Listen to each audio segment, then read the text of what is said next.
Hey y'all, happy Thankful Thursday. We're back here at another beautiful day at the end of the month. So, um, this week, on earlier this week, I ran into a friend at Publix. Hadn't seen her in a long time. She's written a book. Her name is Nadine, and I'll tell you about her especially after I read her book. I'm going to tell you about her in another post.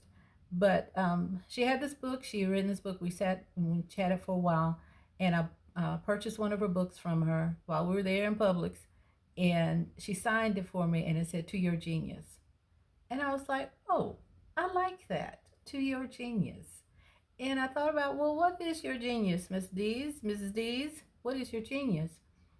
And that's something we probably all need to think about. What is your genius?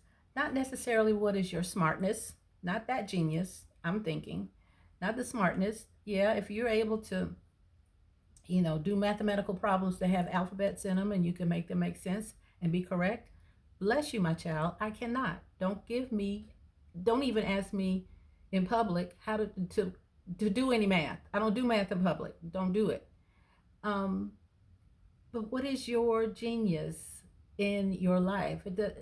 Are you good at reading people? Are you good at taking care of people? Are you a good caregiver? This part of your genius, not necessarily this part. This is my thinking of it. And I was starting to think of what my genius was, and I realized the work that I do, all of it, the travel business, the network marketing business, my insurance agency, my pre-plan, helping people pre-plan their funerals and memorial services and their cemetery services. That's my genius. All three of them, or four of them, however many I just listed. That is my genius. I can feel it. I can see it, and it happened today. Tuesday, when I met with a lady. Well, she didn't. I didn't meet with her. She walked in trying to find her mother's grave. I was at a cemetery, and her mother passed in 1970.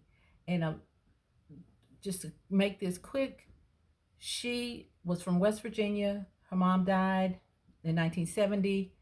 They shipped her here to Atlanta because she found out her grandparents, who were not her, who she thought were her parents, were really her grandparents. And when they died, they shipped her here to Atlanta. That's how she became connected to her mom. And this is probably in the 60s when that happened.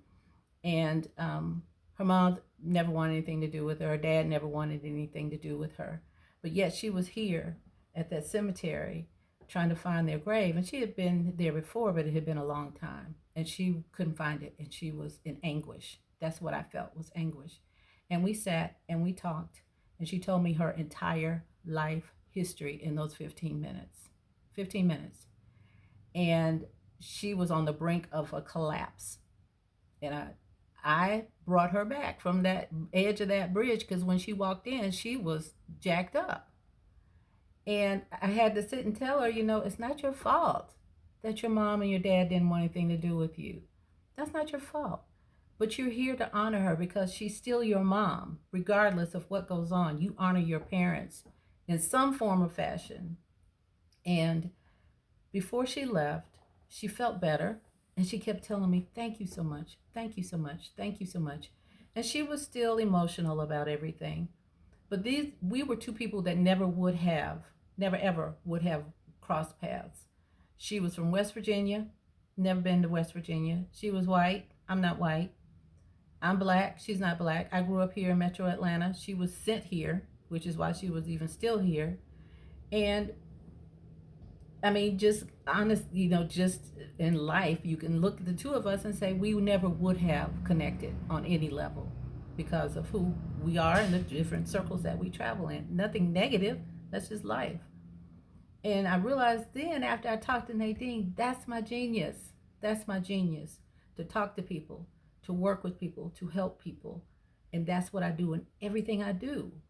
And that's what you've got to tap into as your genius, and what it is that God called you to do, and the assignment that you're supposed to do before you leave this earth, because you got to get it done. And here's the thing, if you don't do it, yeah, he's giving it to you.